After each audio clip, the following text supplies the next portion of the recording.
Semuanya tahu bahwa kita sudah memutuskan untuk memindah ibu kota.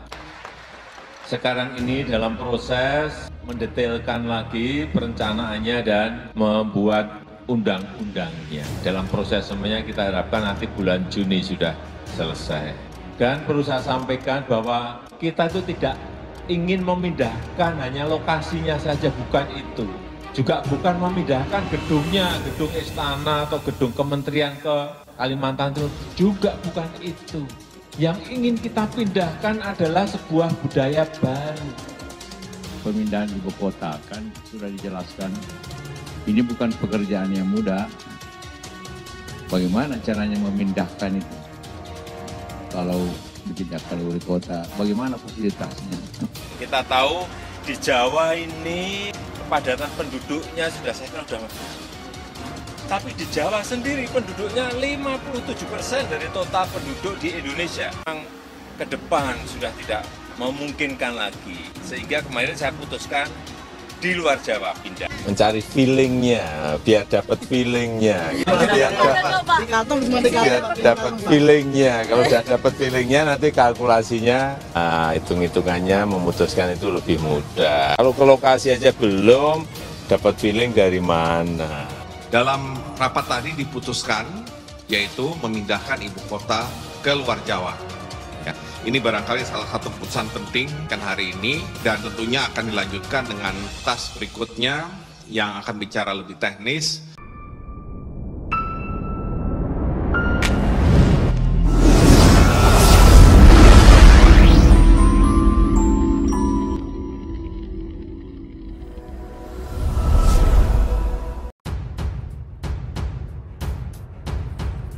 Presiden Joko Widodo dianggap telah kehilangan sensitivitas nurani lantaran diam-diam masih berupaya melanjutkan proyek pemindahan ibu kota di saat pandemik COVID-19 yang mengakibatkan perekonomian memburuk.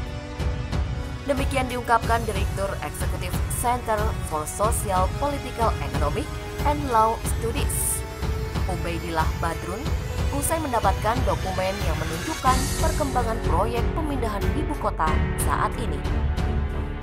Dokumen yang didapat Ubaidillah adalah dokumen dengan nama Paket Penyusunan Rencana Induk dan Strategi Pengembangan Ibu Kota Negara yang ditangani oleh Badan Perencanaan Pembangunan Nasional atau Bappenas.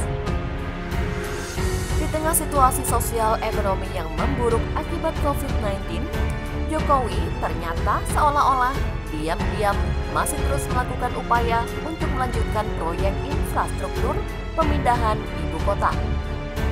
Demikian ucap Ubaidillah Badrun pada Rabu 22 April.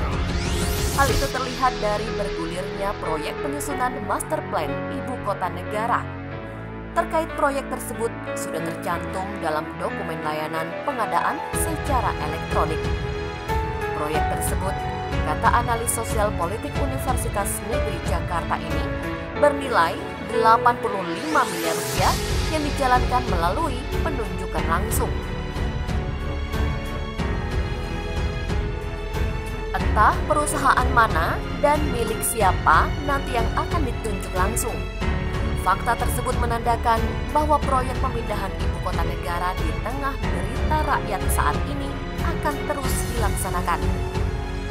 Hal tersebut, lanjut Ubaidillah, memperlihatkan hilangnya sensitivitas nurani Presiden Jokowi terhadap rakyat kecil yang tengah menderita akibat pandemi COVID-19. Ia menilai Presiden Jokowi mulai kehilangan sensitivitas nuraninya pada rakyat kecil.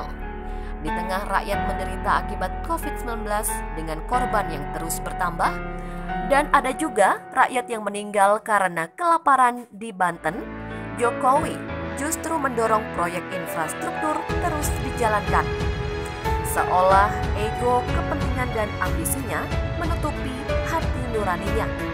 Ini adalah performa politik terburuk Jokowi.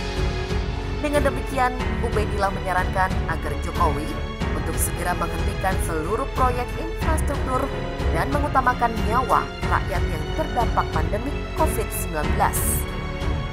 Sekedar info, berdasarkan penelusuran di laman epc.lkpp.go.id dengan nomor kode paket 6740119 dan nama paket penyusunan rencana induk dan strategi pengembangan Ibu Kota Negara atau Master Plan Ibu Kota Negara MPIKN, tercantum nilai pagu paket senilai Rp85 miliar berasal dari anggaran APBN 2020 dengan tanggal pembuatan pada 24 Maret 2029.